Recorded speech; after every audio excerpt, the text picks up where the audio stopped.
Wait for somebody to come on here. I am currently wandering back to the highway, which is right in front of us.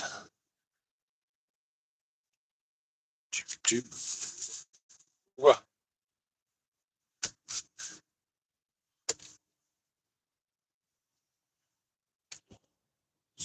playing.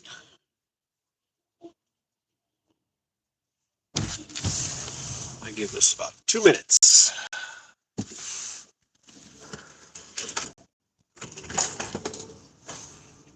Here we go.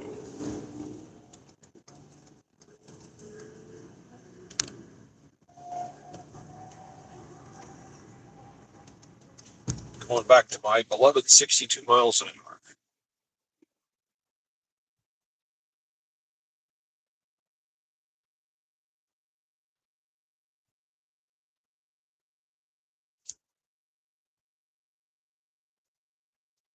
Oh, I got one. Give me a second. No, I'm going to be going. I'm back on the clock, by the way. I've been off for just over a week. I actually went back in service Sunday night. I got money. Oh, geez. All right, I'll start over again.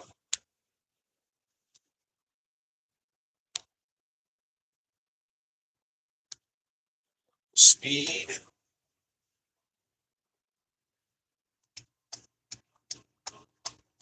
There it is.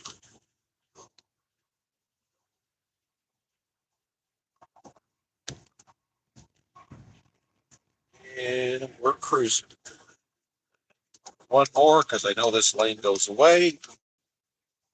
Okay, I am back in service. I went out 0 dark 30 2 Saturdays ago. I went back in service Sunday night, and it is today, Thursday, the first time I've gotten on. I'm back on track. Not really holding on to people this morning, am I?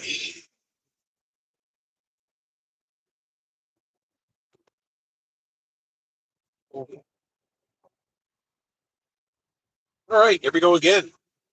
Hey, I am back in service. I went out 2 Saturdays ago.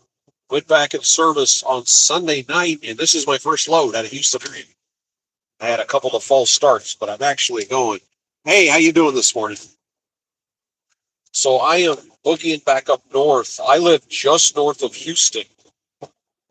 I had a load out of the backside of a town called Magnolia, which I just picked up, and now I'm heading north, going to North Kansas City, Missouri, direct. I'll be there probably at 9 o'clock tonight. So I am just now getting on the road with this load. A topic I wanted to discuss today, just for fun, is what I call the good old days. And I was a little kid back in the 70s, and I was a teenager in the 80s. And when I was growing up, one of the things I remember is everybody on our street pretty much knew everybody on our street. We've all been in each other's houses. We all interacted. We would eat dinner at the neighbors. They would eat dinner at our house. There was just a constant exchange of ideas and a constant exchange I mean, literally, we were up everybody's rear end. Well, I ask you a question. Can you answer? Well, you asked me a non-question twice. So, yeah, sure. And we all knew each other's business and what we did. And like you said, we were in each other's houses and our yards. We all had block parties. So they don't do that anymore. You never notice that? I mean, my wife and I moved into our townhouse that we own right now. We've lived there exactly, as of yesterday, exactly 13 years. And there's 60 units in our complex. It's a gated community, all 2 stories. And we've talked to 5 or 6 people we know. And at this point, we all pretty much ignore each other. We really don't interact with anybody. And we're literally sharing walls with people. How much do I earn from YouTube? Absolutely nothing. The requirements to make money on YouTube are very steep. And there's a couple of, if you get YouTube Studio, which is what I have on here, to make money on here, apparently you have to have at least 1,000 subscribers, and you have to have public watch hours, and you have to have streaming hours, and the thresholds to get to and I'm not there. And I just to do what I'm doing right now. And when I first started doing streaming, it worked really well, and then it's kind of fizzled out, and it's not very high. So I don't even know if I'm going to get to that moment. But I don't do YouTube for money. I do it because it entertains me.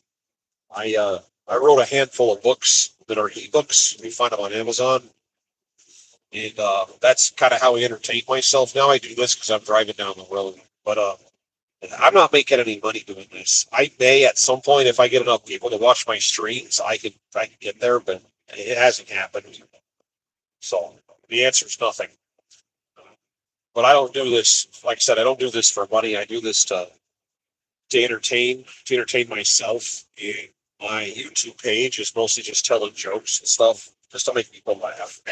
That's my purpose here. So anyway, going back to what I was saying, back when I grew up, everybody in the neighborhood literally knew everybody in the neighborhood. And nowadays, people don't. In passing, they wave sometimes, but everybody kind of ignores each other. And then that got me thinking even a wider concept. Think about your friends that you had. And this, when you're go back as far as you can. Go back to when you were in elementary school. Now there was, a class was generally 30 kids, and on average, half guys, half girls. And here's something: when I was in sixth grade, there was 31 kids in the classroom, and six of us had the same first name. How's that for fun? Uh, six out of 15 boys had the same first name. But anyway, everybody in the class knew everybody. I mean, the guys pretty much hung around the guys, and the girls hung around the girls. Because let's face it, girls are icky. But of the group of guys, probably half of them were my friends. I don't really remember people. They're all your friends. And then you go into, let's say, junior high, high school, and the population, because you're jumping classes. Remember, you wouldn't stay all in one classroom together after you got out of elementary school. And then you had like a core group of friends, maybe 5 or 6 people. And then you move on into college, and you go into your career. And as time goes on, you acquire new friends, so then old friends kind of fade away. Just you kind of run in different circles, or you lose touch. Even your best friends. Looking back at your best friends you've had in your life, how many of them just kind of just disappeared? It's not that you mad at each other; it's just you don't run in the same circles. Well, where we live, this town we live in, I have been here now for 24 years. I claim Colorado as home, but I've lived in Texas since 2000. The area I live in, I've been for 24 years. And I have a small group of friends here and a couple spread out, all from the year 2000 plus. I don't really have anybody from prior to that. And in the last 6 months to a year, it seems like we communicate with our friends less and less and less. And we don't really hang out because we're doing different things. And I noticed that I'm the guy that's always reaching out. I'm the guy that's always making the phone calls. I'm the guy that's sending the text messages and the memes. In the last 6 months to a year, I'm noticing nobody answers the phone call. If they do, it's rare. Nobody responds to text. Nobody responds to gifts and stuff without memes and stuff that I sent. And about 2 weeks ago, I made the decision that I'm going to stop. The only thing that really remains consistent is going to be your family, your friends. As much as you like them, as much as you cherish the friendship, it goes, it comes and goes. And I finally opened my eyes wide enough to realize my little tiny core of friends is kind of non-existent at this point. So about 2 weeks ago, I stopped calling. I stopped texting. I just stopped across the board. And I'm going to sit back and see how long that takes to play out, if it plays out or not. I don't know if someone's going to suddenly call me out of the blue and go, "Hey, where'd you go?" I know my mother did that. She had a couple of friends she had from high school, and now my mother's 80. And she was always contacting them, and they were kind of wishy-washy. So she stopped and took a couple of months, and then one of them said, "Hey, where'd you go?" So I'm going to see if somebody somebody reaches out and says something to me, because as things are going, I'm not, it's like I'm watering a dead plant. And my wife and I are both 57, and we're just eyeballing retirement. That's kind of where our focus is, going to finish up our working careers and retire. So I'm going to put a little more focus on that. I like playing on here. I like being on YouTube. I like putting out videos. I put out one here a little while ago, but I think 3 yesterday. And there are certain videos I can only make in my wife's presence, because it requires her to be in the background or be next to me. And I don't warn her what I'm going to do. I just do it. And it usually has something to do with her. So I save up those jokes, because I go out here on the road for usually 3 weeks at a time, and then come home for a week or so. And I work as an independent contractor, so I can go in and out of service whenever I want to go do this stuff. But somebody got phone door. Look on the left side of your screen.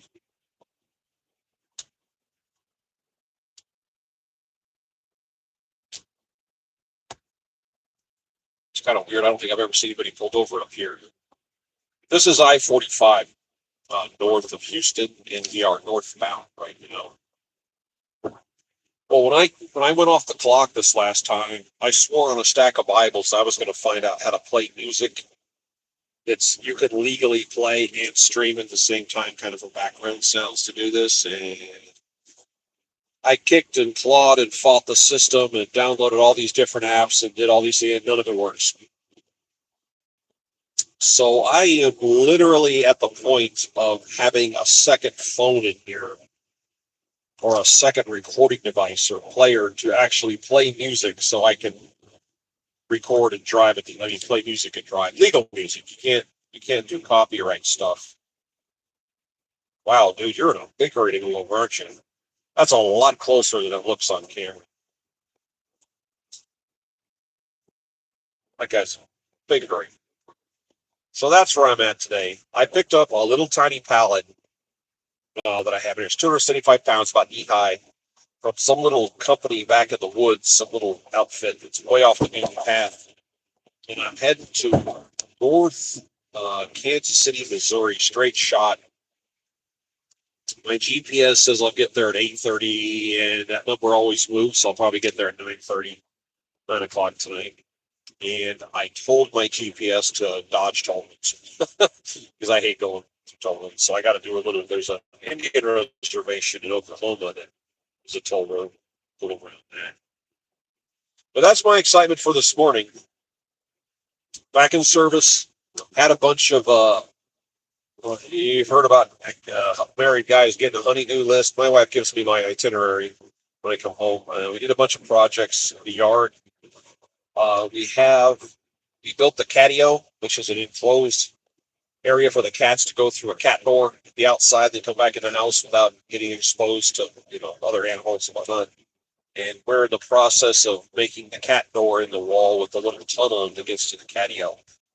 And that was the project we got partially done tomorrow. I was hoping to show it to you, but Mama's going to finish that off. She's good with tools. So I'm jumping lanes here. But I'm back doing this driving stuff. If you're watching the news, they've been cracking down on these drivers, international drivers. And it seems like a lot of these truck drivers have either falsified or completely fictional licenses they're operating under. That's kind of a scary concept. And I do know, going through these truck stops, a lot of these guys walking around there don't speak a word of English, which is kind of awkward if you're trying to, communicate with them or follow rules and laws and whatnot. And as an expediter, I roll in the van. There's foreigners that do what I do, and the people I interact with when I pick up and drop, they act surprised that I speak English a lot of times. This guy. I bumped up my cruise. My standard cruising speed is 62, almost 63. I'm letting it all hang out today. I'm getting 23 and a half miles per gallon, by the way. Whoa.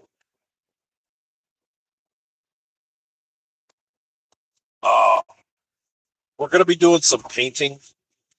We don't buy paint at like Home Depot or Lowe's. We buy it at Sherwin-Williams. They have a really higher quality of paint. And apparently, I didn't know this till we found out the hard way. They have a huge sale once a year on paints in the summer. And with a military discount, I got 10% discount. But when my wife actually bought the paint, it was 40% off. So we got the 40 plus the 10, so the paint was half price. And I made a video here a while back of how to make money on a credit card. And American Express sends us, it's a physical gift card. When you get them anywhere from $25 to $100 a month, they send us a gift card. And we threw those gift cards in a bucket. And we just leave them there. And then when it comes time for some kind of a purchase, we use the cards. So we got a bunch of really nice, very expensive paint, half price, and then paid for with the gift cards. What country are running? What country? This is the United States. This is the United States. I'm in Texas. I am north of Houston on I-45 northbound. I'm going to be blasting up here. 200 miles out of Dallas. Go through Dallas, then I'm going to catch. I think it's 69. I'm heading up around Oklahoma City, going to north Kansas City, Missouri. This is a direct delivery. Carol West. Hey, Carol West. Hi. What country are you in, by the way? Out of curiosity.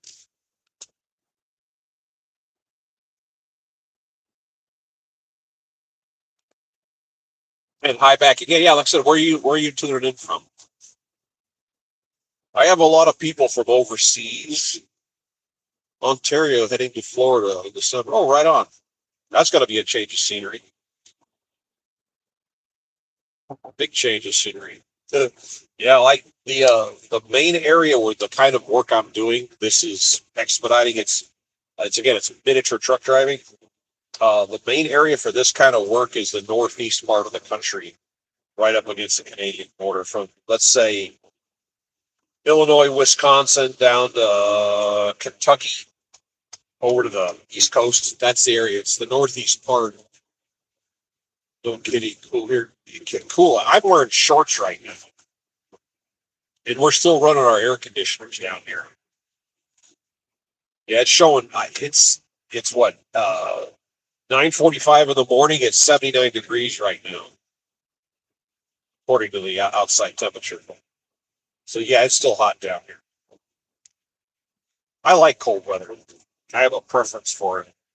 And we may be moving one of these days, and I'm definitely going to move someplace cold. Oh well, yeah, you get tired of it after a while. It's not only hot here; it's humid, and that makes it doubly bad. You know, there's a million ways to heat a house. There's only one way to make it cold, and it's expensive. Again, back over to my right lane. Stay away from everybody. Yeah, I have a family that lives in extreme western New York, right up against Lake Erie. So I know what it gets like in the wintertime. They're literally looking at the water.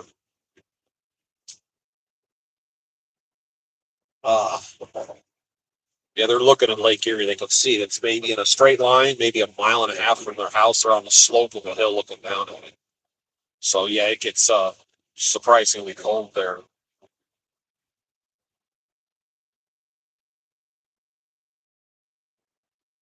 Yeah, in England, there was some woman on the internet ranting and raving about the heat this summer in England, and she literally said, "Oh my God, it can't be this hot anywhere in the world," because it was the equivalent of 78 degrees or something, and she was losing her mind how hot it was. And I'm thinking we would be dancing in the street snowsuits if it was 78 degrees during the summer here in Texas. I mean, she acted like that was the end of the world. We had a time in the 90s where it stayed above 100 degrees for more than, I think it was 35 days down here. Something I learned, I was in the oil and gas industry and the transportation side of it. Something I learned about power lines. The demand on the power grid in this part of the country is higher in the winter, excuse me, in the summertime because of air conditioning. And that's heavy. Now, if you ever look at power lines, you notice that sometimes the power lines are basically straight between the poles, and other times they're kind of sagging down. What happens is when you start cranking it up, you're running 100% power, and sometimes you're running 100, 510%. And apparently, what happens is if you start cranking it up in the summertime, and the demand for electricity goes up, it makes the lines run hot, which makes them stretch.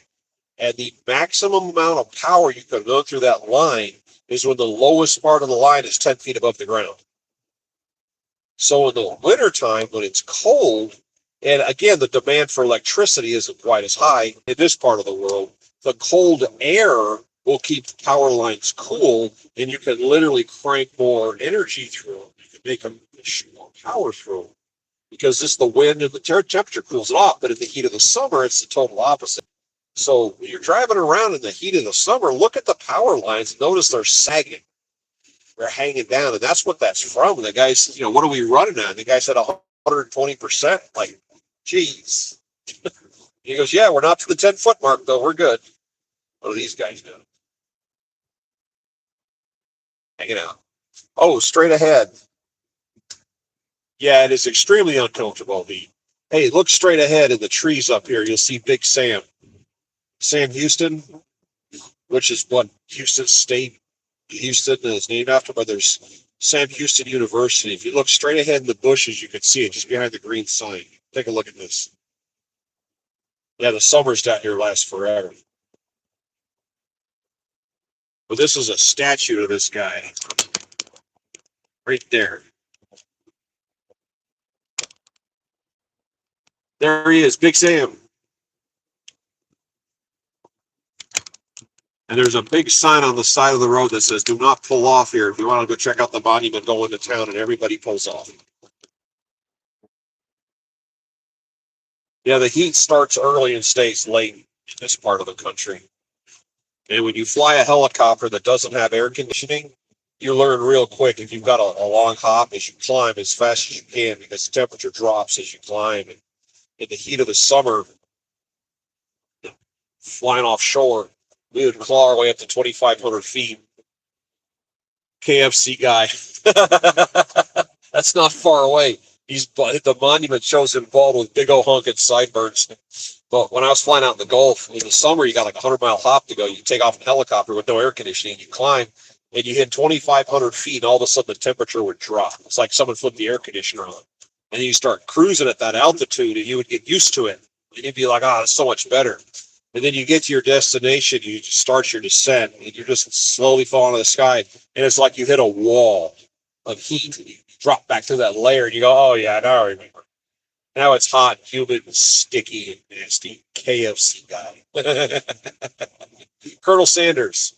That's who you're talking about. He's an old man. He died. I think Colonel Sanders died in 1980, if I'm not mistaken.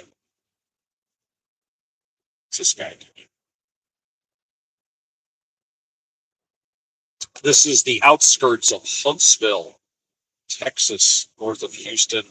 They have been doing construction on this area since the origins of the universe.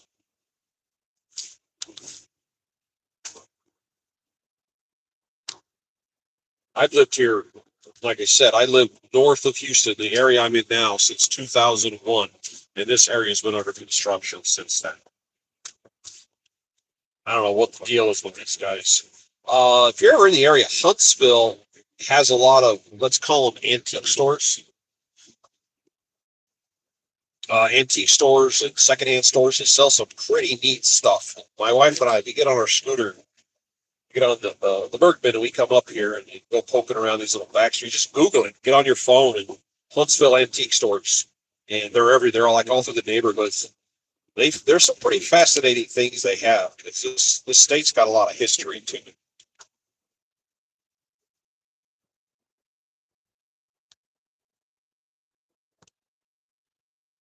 24.2 miles per gallon. I am running in econo mode, which is one of the settings. I have normal, Econo, rain or slippery, so the transmission doesn't spin out, and tow or heavy, and I've used that a couple of times. There's a National Guard museum up here on the right. It's got a Cobra helicopter, which is what I used to fly many years ago, and another helicopter out front. It is too far off the road to see on camera. I always eyeball it. The biggest employer in Huntsville is the prison system, by the way. That's their big company.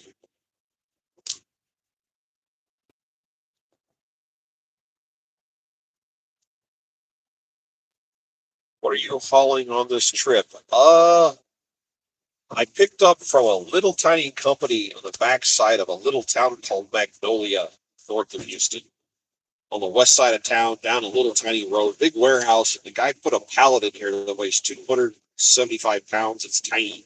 It's like 30 inches square. And the guy, I asked him, what do you guys make here? I actually had somebody misinterpret that question. When I said, what do you make? I thought I was talking about money. No, what do you manufacture? And I asked the guy, what do you guys produce here?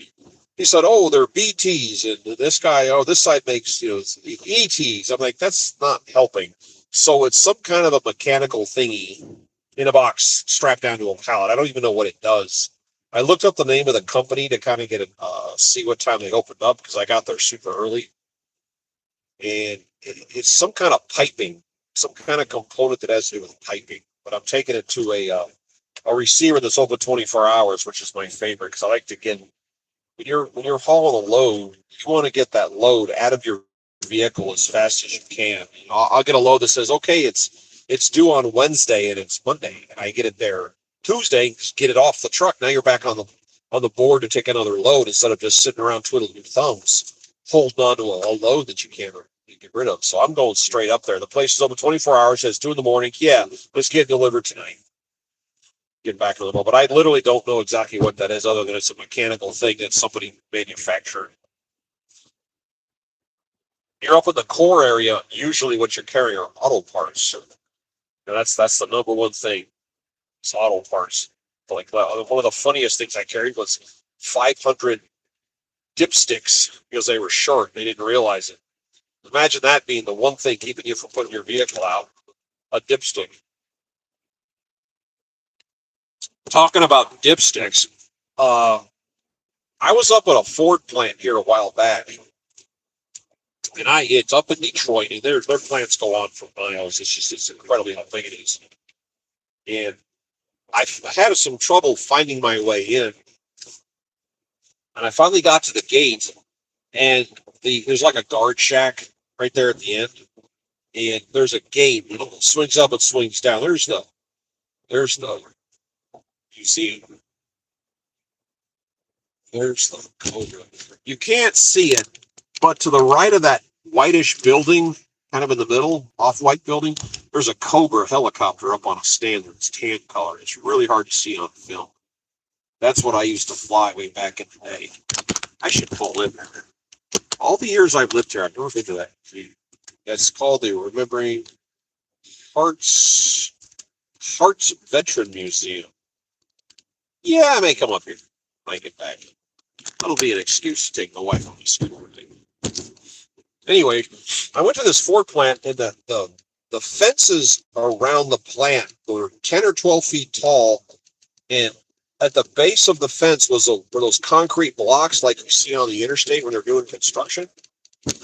And everywhere you look, they had concrete blocks. And I started talking to somebody. I said, what's that all about? She said, we lose approximately 300 vehicles a year up here getting stolen off the lot, because all the new cars have keys in them, and people will break in.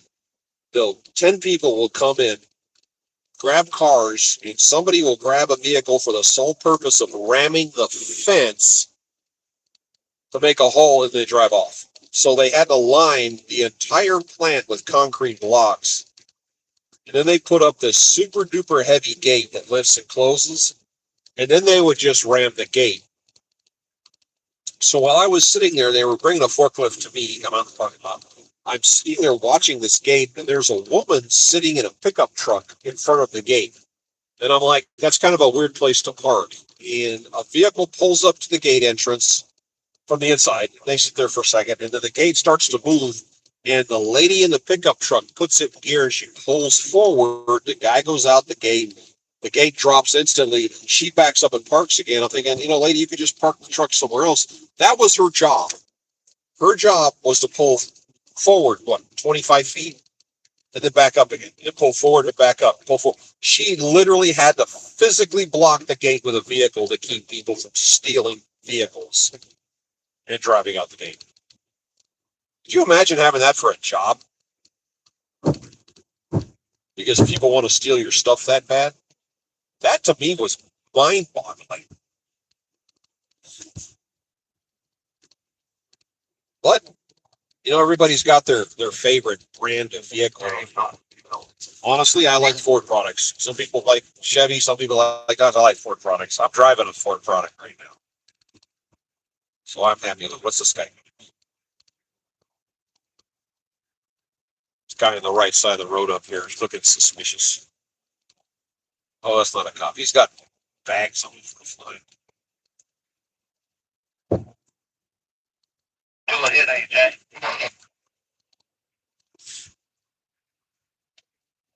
Looks semi-abandoned. Anyway, so this is north of Huntsville. And up here on the right, 2 miles out, is a rest area. I actually looked into getting a job working at a rest area. I think, because it's not terribly far. This is, 30 minutes from my house. And I was thinking, what a relaxing job. Go there, clean, mow the lawns, I thought that'd be kind of a relaxing thing. Not any money in the relaxing thing. So I started inquiring into it, had to dig. I found out that it pays something like $9 an hour, and they only hire people with mental disabilities. It's through an organization. So I said, "Oh, you literally can't even get in there unless you've got something going on, and you've got it through them. It's for $9." I'm like, "Yeah, I'm good." But to me, that struck me as being kind of a relaxing job to have. And I don't know. When I retire, I may go in there and go, "Hey, I'm retired. Can I come do this?" Because mowing the lawns and blowing off the sidewalks, picking up trash, just make the place look nice. I mean, that to me would be an okay thing to do. In Texas, they got some nice rest areas in Texas. I drive across the United States. I get to judge the rest areas. And honestly, California has the worst. I went into one in California that I swear to God, they built it in 1974, and that was the last thing they ever did when they just walked off. You had display boards, those big, like a window frame they put information behind it. They locked the glass over it, and the stuff on the inside was either sun faded and unreadable or disintegrated from sun damage because they never replaced it. And the decor was decades out of style, and the place wasn't well taken care of. We're like, wow, you guys really, really went out of the way on this one.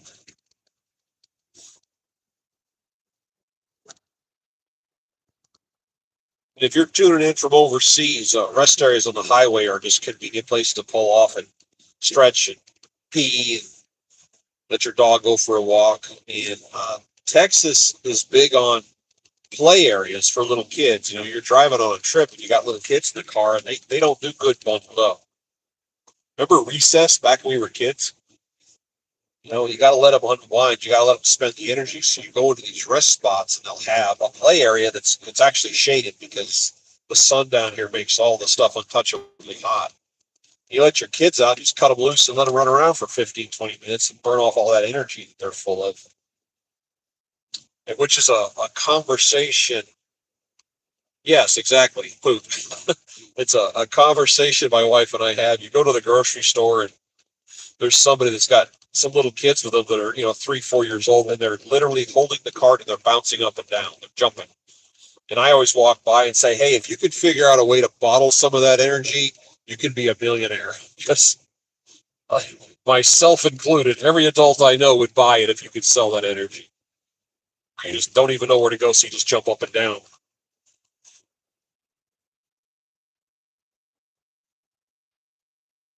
I was trying to sleep last night, and we have our two cats, Lucy and Tune. You know, I've told the story before, but Lucy is a black cat, and our backyard has a like a courtyard. It's the width. It's basically the size of a one-car garage, maybe a little bigger, and it's walled in with brick. And about halfway back on the wall, way down on the ground, there's a big hole they cut maybe 6 inches by a foot and a half. It's to let water flow through that goes through everybody's backyard downhill. We're at the top of the hill. And about 7 or 8 years ago, we had a black cat hanging out in our yard. If it ever saw us, it would run away for looking out the window. So we put food out for it. Over time, the cat slowly wouldn't run away if we looked at it. But if you open the door, the cat would run.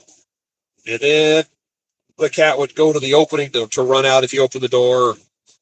But if you stepped outside, then it would run. Then it would let you come out in the yard. And if you got anywhere near it, it would run off. And that just progressed over a couple of weeks. And then one day, I had to make a phone call. And we have a little table, umbrella, and chair outside. And I went out there to make a phone call in the dark. And I'm just sitting in the chair talking to my speakerphone. And I hear meow. And this is something anybody that owns a black cat can tell you. Black cats are invisible in the dark.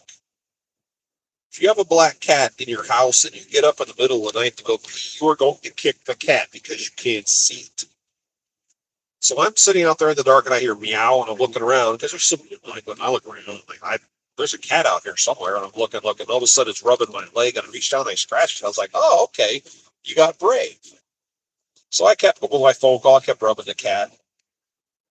And then I got up and walked and opened the glass door. And now, because of the light in the house, I can see the cat. I said, hey, wife, check this out. And the cat walked in the house, walked right by my wife, went in the kitchen, kind of did a tour, came back, went upstairs, was gone for about 5 minutes, came back downstairs, walked into the living room and climbed up on a chair and curled up in a ball. And I said, I think we have a cat. That was 7 or 8 years ago. And then about a year and a half, maybe 2 years ago, kind of the same thing repeated itself. We were in the yard and there was a cat hanging out. It was a more fluffy cat. The fluffy cat had fur that was real stiff. We fed it once, and after the first feeding, it was our best friend. And I remember touching its fur. It was very wiry, very stiff. We said, hey, you want to come in? The cat's like, one day. The cat's like, yeah, sure, come on in. And kind of got interviewed by Lucy. Lucy kind of said, okay, here's what we do here. So that's been about 2 years. And we named that cat Two. Makes it easier. So Lucy and Two are our house cats. The difference between cats and dogs is cats have staff, dogs have owners. So our cats kind of do whatever they want to do. They hang on to you. They go outside a little bit. We don't want them picking up, fleas or getting knocked up or whatever. But that's what the catio is for. It's kind of like a big bird cage. You can look up catio. People make different styles, different kinds. Ours is fairly large. I can almost stand up in it. It's pretty big. It's where we were in the process of cutting a cat door that the cats can go down a little tunnel and get inside of it so they can go in and out of the house whenever they want to. And that was our current project. I was hoping to get that done, but our house has that siding on it that's impossible to cut through. So we're going to have to remove some stuff to make this work.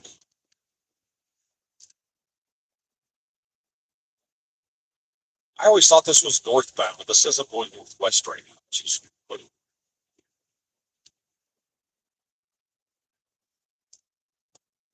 This is Texas highways. The speed limit right now is 75 through here. I'm going 63. That's where my gas mileage is. I'm currently getting 25 miles per gallon out of this van. And gas is down in, I don't know what part of the country or part of the world you're in, but locally gas is in the 230s. They are expecting it to go below $2 here in the not distant future. I was just reading about that last night. Another thing I like about this area is this area pretty much has the cheapest gas prices in the United States because this is where it comes from. Houston's the energy capital of the world, by the way. Yeah, I think I paid $2.30 $2.38, I think, is what I paid for this fuel in the van. And it's 3 something out east.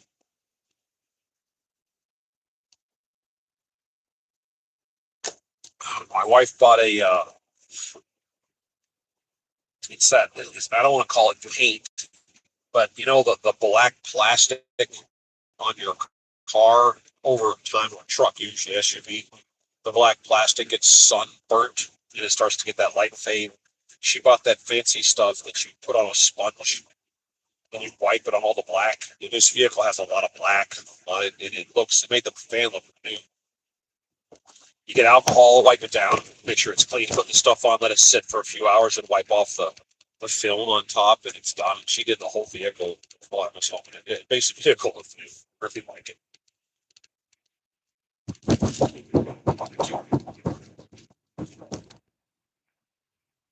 And I got an oil change done. That was cool. And I have a complete oil change on board, which I'm not going to need, but it's another 5 boards plus a single plus the filters. Whoa, don't run that over.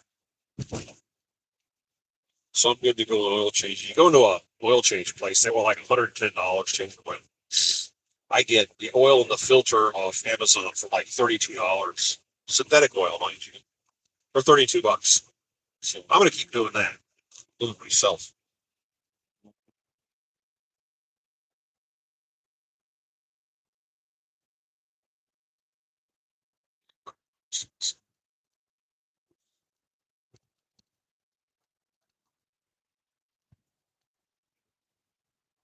I don't know what else to talk about.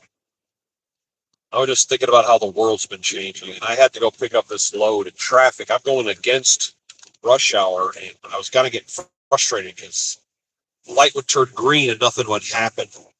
And then you start looking at the windows because I'm sitting up a little higher than most people in cars. And everybody's playing with their phones. Everybody's playing on their phones. Nobody's watching what they're doing. It's very frustrating. My phone stays in this mount. It doesn't get out. And I don't text people and I don't do that stuff anymore.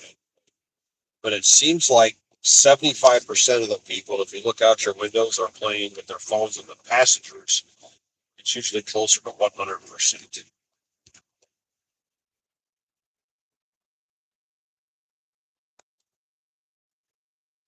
All right, we're down to 2. I'm going to bail off. I got a handful of phone calls I got to make today. But if something interesting happens, I'll come back on. I may come on as we go through Dallas so you can see what it looks like. So I'm going to blast right through the middle of it. That's going to be about 3 hours from now.